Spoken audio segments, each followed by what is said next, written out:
भारताच्या बँकिंग इतिहासाला काळिमा फासणारी आणि गुंतवणूकदारांना एका रात्रीत कंगाल करणारी एक मोठी बातमी समोर आली. आपण सध्या डिजिटल क्रांतीच्या युगात जगतोय, जिथे AI, ब्लॉकचेन आणि प्रगत सायबर सुरक्षा प्रणालींचा वापर बँकांकडून केला जातो. पण आश्चर्य म्हणजे चंदीगडमधील एका राष्ट्रीय स्तरावरील नामांकित बँकेत असा एक घोटाळा झालाय, ज्याने पुन्हा एकदा सिद्ध केलंय की सिस्टम कितीही प्रगत असली तरी मानवी लोभ तिला सुरुंग लावू शकतो. हा घोटाळा आहे IDFC फर्स्ट बँकेचा, जिथे 590 कोटी रुपयांची चोरी झाली आणि त्याचे पडसाद उमटून शेअर बाजारात गुंतवणूकदारांचे तब्बल 14 ते 15 हजार कोटी रुपये मातीमोल झाले. ना कोणताही हॅकर, ना कोणताही मोठा सायबर हल्ला, तरीही बँकेच्या तिजोरीला भगदाड पडलं. हे नेमकं कसं घडलं?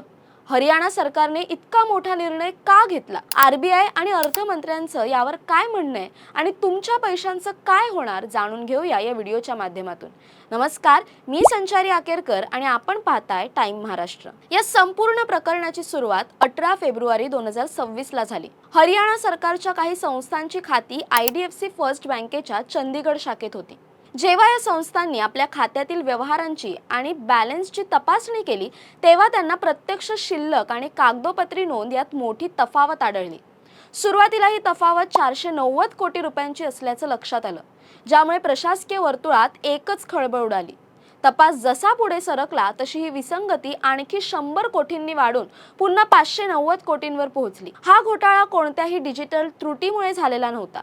बँकेने दिलेल्या प्राथमिक माहितीनुसार संबंधित शाखेतील काही भ्रष्ट कर्मचाऱ्यांनी बाहेरील गुन्हेगारी प्रवृत्तीच्या व्यक्तींशी संगनमत केलं होतं. यासाठी त्यांनी चक्क जुन्या काळातील पद्धतीचा वापर केला, म्हणजेच बनावट चेक आणि खोट्या अधिकृत पत्रांचा.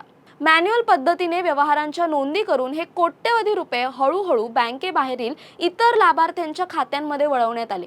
जेव्हा हरियाणा सरकारने आपलं खातं बंद करून निधी दुसऱ्या बँकेत वळवण्याचा प्रयत्न केला, तेव्हा हा 590 कोटींचा काळा खड्डा समोर आला. या घोटाळ्याचा आकडा आणि पद्धत इतकी गंभीर होती की हरियाणा सरकारने कोणतीही दयामाया न दाखवता थेट सर्जिकल स्ट्राईक केला. मुख्यमंत्री नायब सैनी यांनी विधानसभा अधिवेशनात जाहीर केलं की सरकारी पैसा हा जनतेचा पैसा आहे आणि त्याची सुरक्षा आमची जबाबदारी आहे. हरियाणा सरकारने तातडीने IDFC फर्स्ट बँकेला ब्लॅक लिस्टमध्ये टाकण्याचा निर्णय घेतला.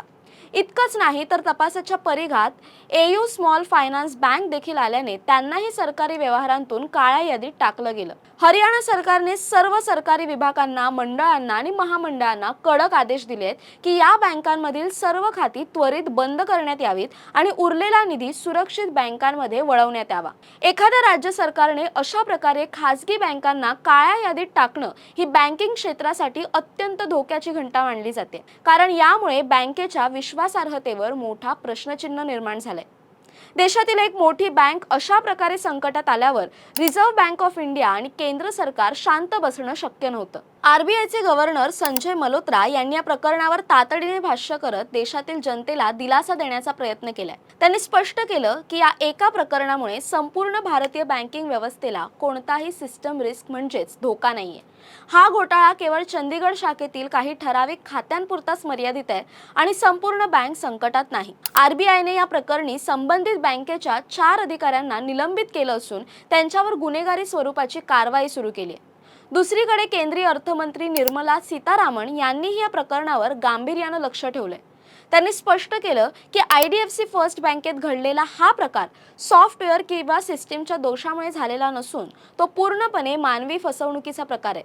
सिस्टम योग्य काम करत होती, पण लोकांनी ती मॅनिप्युलेट केली, असं त्यांनी नमूद केलं. सरकार आणि RBI सध्या KPMG सारख्या मोठ्या संस्थांकडून या प्रकरणाचे फॉरेन्सिक ऑडिट करून घेत आहेत. या प्रकरणावर बँकेचे व्यवस्थापकीय संचालक आणि मुख्य कार्यकारी अधिकारी V वैद्यनाथन यांनी आपली बाजू मांडली.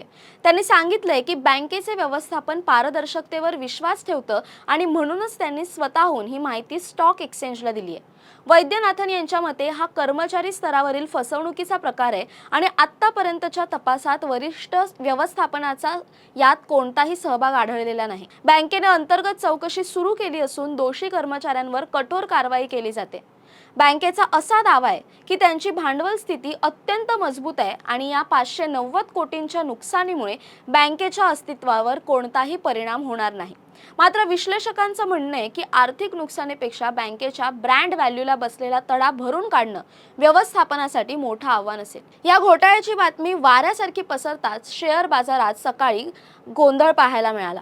IDFC फर्स्ट बँकेच्या शेअर्समध्ये गुंतवणूकदारांनी जोरदार विक्री सुरू केली, ज्यामुळे शेअरची किंमत थेट 20% कोसळून 70.04 रुपयांच्या लोअर सर्किटवर पोहोचली। या एका दिवसाच्या घसरणीमुळे गुंतवणूकदारांचे तब्बल 14,000 कोटी रुपयांचं बाजार भांडवल पाण्यात गेलं। त्याचप्रमाणे AU स्मॉल फायनान्स बँकेचे शेअर्सही 7.62% घसरले।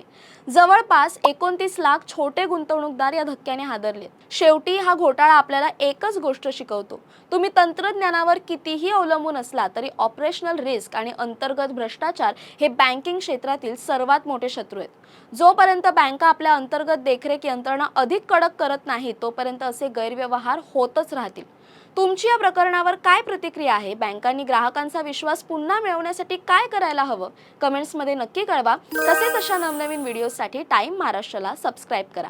धन्यवाद।